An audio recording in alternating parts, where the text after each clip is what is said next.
good afternoon, everyone. Rick Bosley here for your Monday market update. Every Monday, we're going to give you a little bit of insight of what's happening in real estate, local, global, national, maybe not global. We'll stick to the national and local economy. Got a couple things to share with you. We'll get on to it. This is a 3 or 4 minute update. If you guys have any specific questions, maybe around your address or your zip code or what's happening, maybe an article that you saw, post it in the comments. Let us know what you've got. I'd love to be a resource for you. If you want to post it, or if you see this after that we're live, maybe it's not Monday at 3 o'clock, maybe you see it afterward, and you'd like to ask us a question, do it there, and I'll earmark it and channel it for the following week. So let's take a look. Every month, our board sends out a state of the market update for us. I'm going to see if I can just pop that there. It's a little bigger, and I'm going to move it even larger so we can see some numbers. There we go for our heart of sight people. Here we go. Year over year changes. This is what's happened in the market and in the inventory. Let me pull up my comments. If you guys have a comments, do me a favor. I don't know who you are. If you're live, just say hello and say who you are. That way I know who's observing this. That would be cool. I'd appreciate that. Year over year, we're seeing big percentage changes, although it doesn't seem like a whole lot in the grand scheme of things. The biggest thing is inventory, and these are the homes that are for sale. This is condos, townhomes, and when we look at ORA, that's the Orlando Regional Realtors Association. So it's kind of a greater Central Florida, mainly the Tri-County and spots of Lake, Volusia, and Polk County.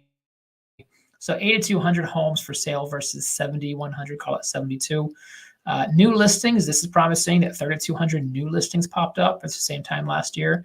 Contracts are about the same, pendings are about the same. Look at sales are exactly the same. Year over year, the exact same number of homes sold. So we look at what's happening with activity of closing and activity.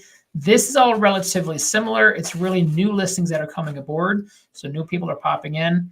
Our price point year over year is still increasing. Some people say prices are dropping. I'm going to go, are they? Are they dropping? Because I see it's gone up 6.6 with the average, 4.2 with the median. Not a lot, but prices are still creeping up. The volume, that's directly correlated to the closing of the price point. That's just math. Days on market, pretty close. So average days on market before they're under contract is about a month and a half. And contract to close is about 80 days. What does that mean? If you want to close in your house, then you need to list it on average about 80 days prior to when you want to close. Now, when we look at this 6.6% year over year, that's very healthy. In the historic history of real estate, the market has increased. Jen, that's a loud bag. I'm sorry. The microphone will pick that up. The historic increase will be around 4% a year. So when we see 6.6, 4.2, that's super healthy. That's just what normal, almost like the NASDAQ gives us that baseline rate, sometimes super high, sometimes super low. So there we go. We're still sitting at 4 months, 4.11 months of inventory. What does that mean? It means if you take the total inventory of 8,200 and divide it by the closed sales of 1996, it gives you about 4 months of inventory to be able to turn and burn. So that's the year over year. What questions you guys have around this? What stands out? What shocks you? When we look at month over month, we're seeing some different or some bigger things, right? When we see closed sales go from 2429 down to 1996, you might be going, woo, are we onto something there, right? 18% in just 1 month. And you might be right, except for this little chart that's next. And this chart right here tells us a 18-month snapshot, but take a look at your highlighted numbers. Let me get this out of the way here. Hide that. There we go. This is last November versus this November, and you can see they're pretty much the same in terms of closed transactions. Let's see where we are. Let's go to closed sales. Here we go, 1996. And over here, we got, again, 1996. The previous month, October, 2,700, 2,400. So really what we're seeing there is seasonality kicking in and taking its place again with some seasonality. So we're looking here, and we've got, all right, interest rates. That's been the topic. And we're going to look at interest rates here in a second, because 7.26, frankly, that's old data. We saw the highest here in October pushing 8, 7.26 is down, and we're going to see it down in the 6s now. I've even seen some people creep into the high 4s and low 5s, and you can buy down some points. So interest rates no longer becoming a challenge. And I'll tell you, we saw it last year as well. Between interest rates and seasonality, there's just a pent up interest of people. And I believe first of the year, interest rates stay in the steady, hearty sixes. That's when we're going to see just an unleash of buyers come hit the market. So if you're a buyer on the fence and you're waiting for something, just be careful. It's almost like it's prime time of Disney and you're ready to wait in the 3-hour line for what's Jungle Cruise. That's a popular ride right now, right? Is that popular? So there you go. Put in the comment, what's your favorite Disney ride that you'd be willing to wait 2 hours in line for? Curious, because for me, it's none. I think 2 hours in line is ridiculous, but there's some Disney lovers out there. Anyways, I digress. Let's keep going and let's look at what's happening with interest rates. Interest rates here, when we look, and I'm just going to pop over here to the today's mortgage rates. Check this out. Not too bad. Not too bad. The trend looks minimal, right? It's when we say it's minimal compared to last week, it's positive. Let's look at daily and what's happening. When we can see 6.6 fixed, 6.15, 15, 6.12 FHA. You get not too much money. Your seller's concessions thrown out there. You can get it a 5.875 interest rate, lock that in for a 30-year FHA. You'll be in really good shape. So take a look, call your lender, ask what it would take to buy that rate down.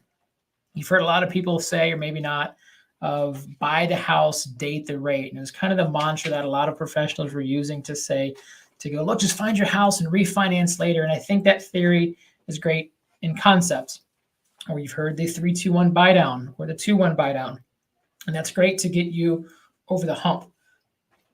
I really want to encourage you, what if you could do both? What if you could get the seller to pay concessions right now because sales are low?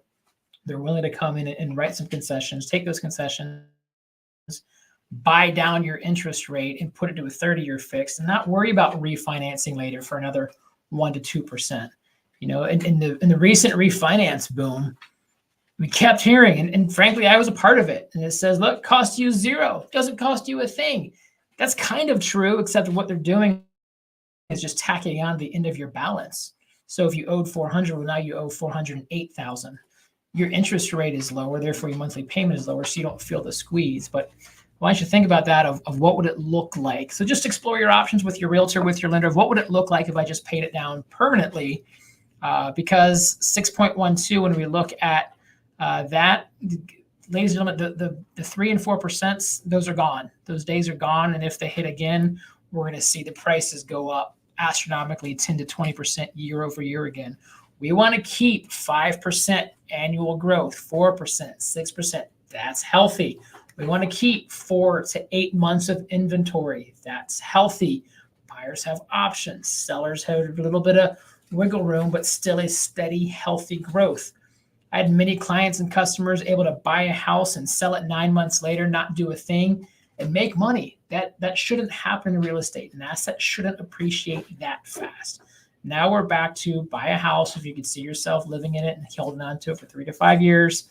Purchase it because it costs some money and closing costs and taxes and fees and everything else out there. So that's a little bit of a rant, but know that here's our interest rates. Let's take a look at what's happening locally in our market here. This is a market watch, and again, Greater Central Florida. Just in the last 7 days, let's go the last 24 hours. What's happened in 24 hours?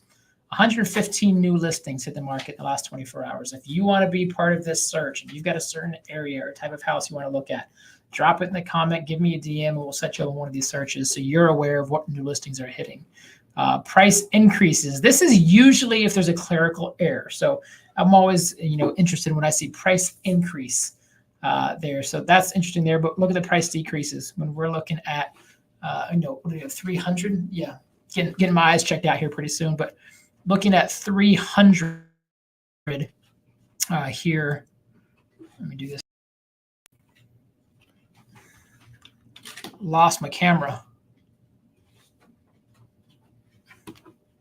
Well, test. Guess we don't get my camera anymore. Okay, 300 price decrease is 115 new listings. So we're seeing more people do a correction with a decrease than we are with the new market. And then 43 back in the market. So we're taking a look at that. Let's go here. I've got no camera apparently, so you guys don't get my camera.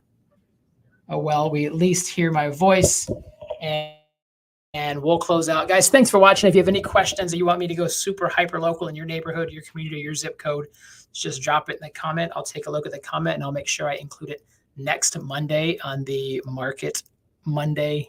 I need a good title too. Give me a good title for this. Is it a Monday market conditions? Real Estate Monday with Rick? I don't know. Give me some updates there. If you're still watching, you must be interested. So give me a cool title. Take care, everyone. Bye-bye.